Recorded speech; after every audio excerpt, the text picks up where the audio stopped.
Hey, I'm Alyssa Nadworny, filling in for Andrew Limbong, and this is NPR's Book of the Day. What makes a happy life? In the new novel Go Gentle, author Maria Semple's main character is content with life. In her 50s, Adora Hazzard has embraced a philosophy to only worry about what she can control, and the rest, it's left up to fate. But as the story goes, a surprise love interest ends up leading her down a different, darker path of mystery and crime.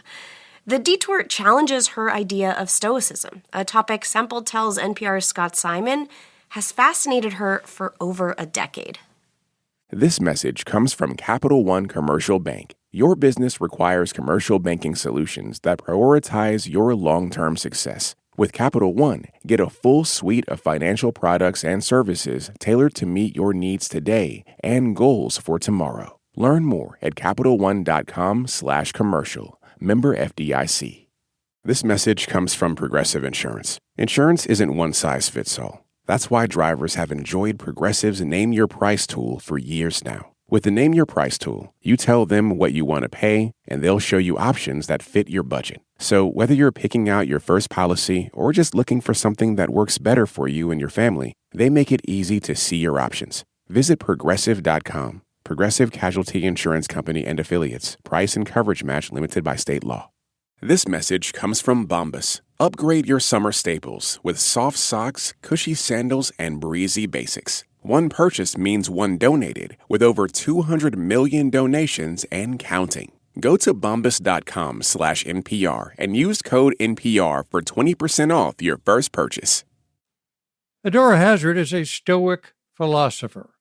Part of her job is to be a moral trainer to the tween sons of a wealthy family on the Upper West Side of Manhattan, a quiet, fulfilling life enriched by what she calls a coven of middle-aged female friends and her teen daughter. And one night at the ballet, Adora falls into conversation with Digby, gets drawn into a world of black market art, arms deals, secret meetings, and cross-border intrigue.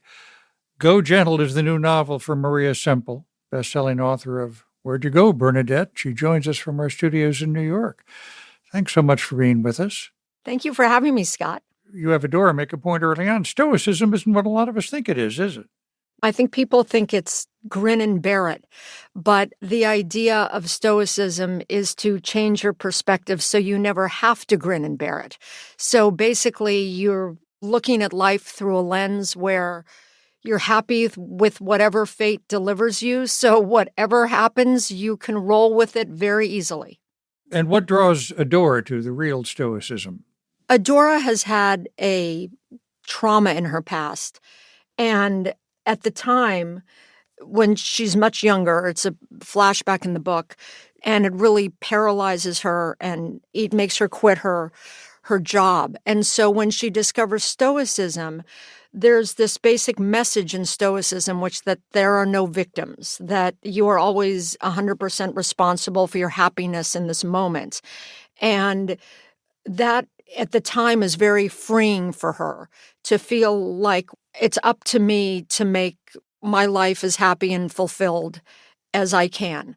And so that, for the time being, for many years actually, really helps her and sustains her. And I would say that the novel starts when maybe Stoicism starts to break down on her. Yeah.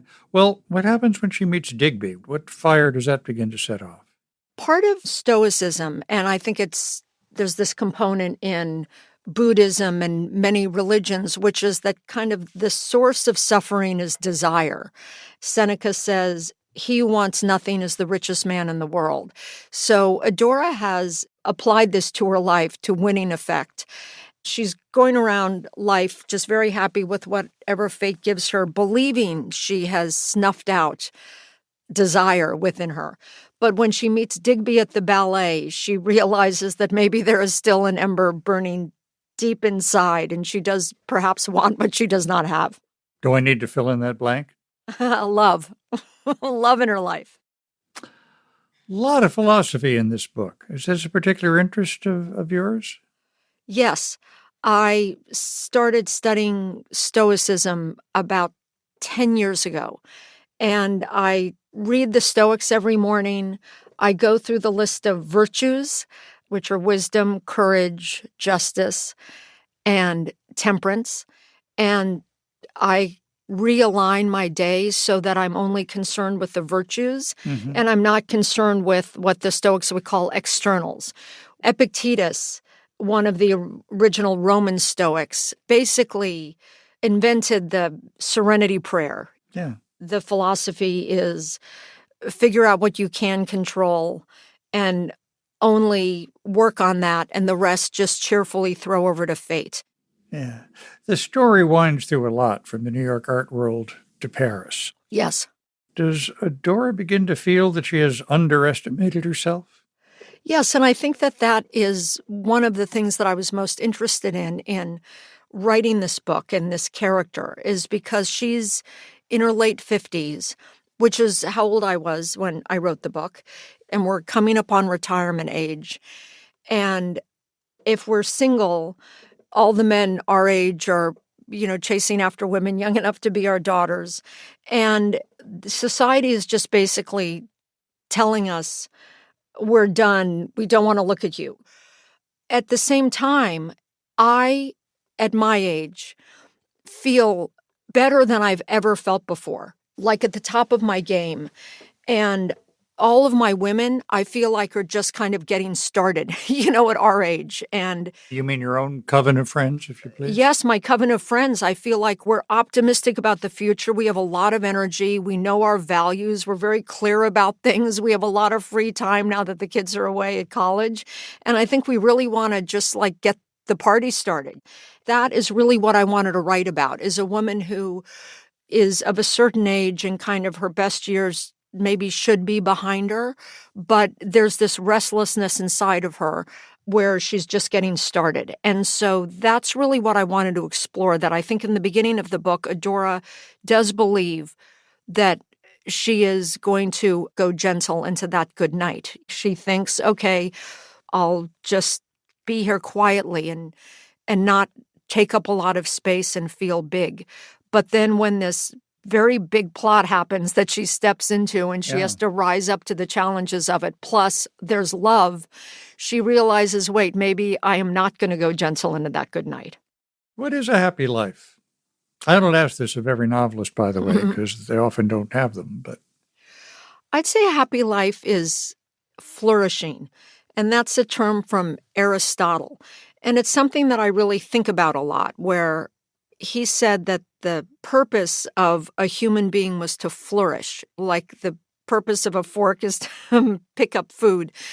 So when I think about flourishing, I think that that is about living up to your potential and being kind and not wasting a lot of energy worrying about the past or the future.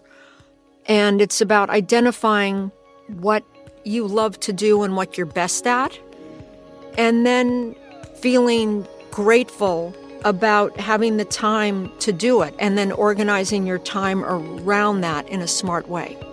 Maria Semple's new novel, Go Gentle. Thanks so much for being with us. Thank you for having me, Scott.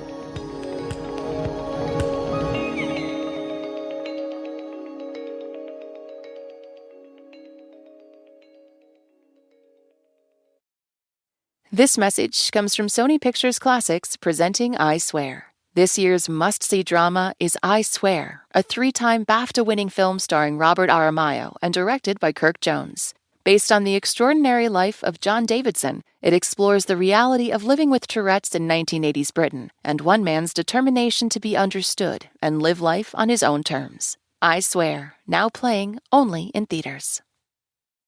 This message comes from Bombas. Your feet hit the ground an average of 2,000 times in a mile. Bombas sports socks are designed to support you every step. Sprint to bombas.com/NPR and use code NPR for 20% off your first purchase. Every day on Up First, NPR's Golden Globe-nominated morning news podcast, we bring you 3 essential stories. At the heart of each story are questions. What really happened? What really mattered? What happens next? At NPR, we stand for your right to be curious and to follow the facts. Follow Up First wherever you get your podcasts and start your day knowing what matters and why.